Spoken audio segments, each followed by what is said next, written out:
This new update for Rust is going to be crazy, and I'm so glad they're finally making changes like this to the game. Today, me and you are going to be looking at large oil rigs, SMOIL, harbor, and cargo, and how these things are changing, why they're changing, and how this affects your playstyle in the future. As most of you know already, there's going to be a moon pool added to each oil rig with a pipe that leads up to the center of it. This means that alongside the dock and the heli landing pads, there will be a third entrance onto each oil rig from underwater. This is a long due overhaul to the oil rigs, and in my opinion, they could do more in the future to build upon this. Players now have the option of surprise. Previously, you'd have to show up with your group on a loud boat or a minicopter that you could spot from kilometers away. Now you can appear from the depths of the ocean into the moon pool, get yourself ready for battle if nobody's camping in there, and then work your way up the ladder. During the time of this recording, there is no scientist in the moon pool on any level of the ladder going up or at the top of the ladder, so you will not have to worry about that giving away your position unless there are changes made before this is pushed out on ForceWipe. Currently, if you're in a group and you have control of oil rig, you have control of oil rig, and there is almost no way that anybody can counter you unless you're just not paying attention. Oil rig is one of those monuments that is always on a timer for the locked crate. As soon as it respawns, somebody's on their way over there, and whoever gets there first basically gets it, and that's just an unfair advantage. Each new entrance to the oil rig from the moon pool has multiple doors and vent entrances next to it. Players on oil rig are now going to have to pay attention instead of sitting AFK while they wait for the locked crate timer to be up. In my opinion, this is a great buff to both oil rigs. Small groups and solos now have more opportunity on oil rigs if a clan has already taken control over it, and I think we're about to see some pretty crazy clips come about because of this change.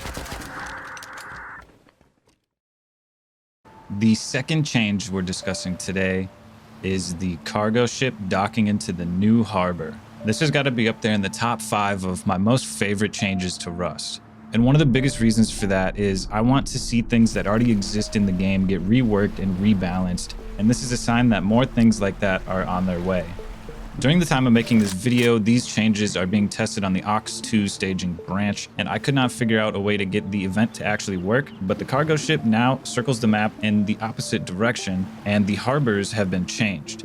The cargo ship will dock into these new harbors, giving players a similar opportunity with cargo as we've just discussed with the oil rigs. For the average player or the average group, cargo requires so much effort to counter if somebody's taking control of it, and it's another one of those things where as soon as it comes up, there's a group instantaneously heading towards it. Now you don't need a boat, you don't need a minicopter, you just have to have patience and the element of surprise. And one of the key features is that when cargo docks in these new harbors, there are cranes that are going to take off and put on shipping containers to cargo. So you'll be able to hide inside of these shipping containers and get placed onto cargo, which is crazy.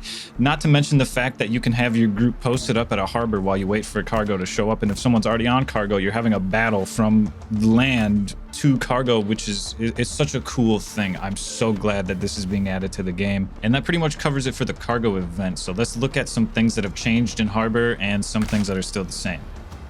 It doesn't look like we're going to see the train tracks connected to the harbor just yet, hopefully in the future. The recycler still in the same spot. The oil refinery still in the same spot. I can't say that I've ever actually found a tugboat at a harbor because they're always gone within milliseconds of wipe, so I think it's still in the same spot. And the green card puzzle is still in the same spot and functions just as it did before. So it looks like things like that are not going to get changed, and the new additions kind of just work their way around these pre-existing things. Although the train entrance has moved more so towards the center of the harbor. These metal pillars, or whatever you want to call them, with the lights at the top of them, there's a lot more of these scattered around the island now, and you have more options to be dropped off by minicopter or however you could figure out to get up here. But as you can see, there's a ton of them now. A lot of these are located right next to where the cargo ship is going to dock, so in the future, if you're on cargo docking to a harbor, you might want to keep your eyes on these. Another thing to note is there's like this side cove here where you can park tugboats, so potentially have an easy respawn located directly next to the cargo ship. And then of course there's the new island that sits on the outskirts of the monument.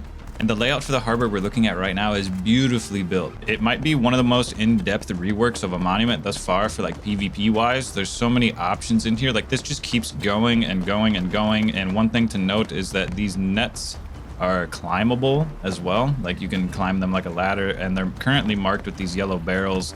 There's so many places that you can peek through and hide in and jump up onto. It's a PvPer's paradise that they've created here. The cargo event is going to be more of an event than it's ever been, and I'm so excited to see what else they have in store for us in the future in regards to this type of content, because this is what the game needs. It needs changes to the way that PvP happens on the island. The way that people decide to explore the map is going to be based off of things like this. Due to everything we've discussed in this video, I'm gonna have to give this update a 10 out of 10. Not to mention that Bradley is also getting updated as well. Let me know down in the comments what you think about this update and give me your rating.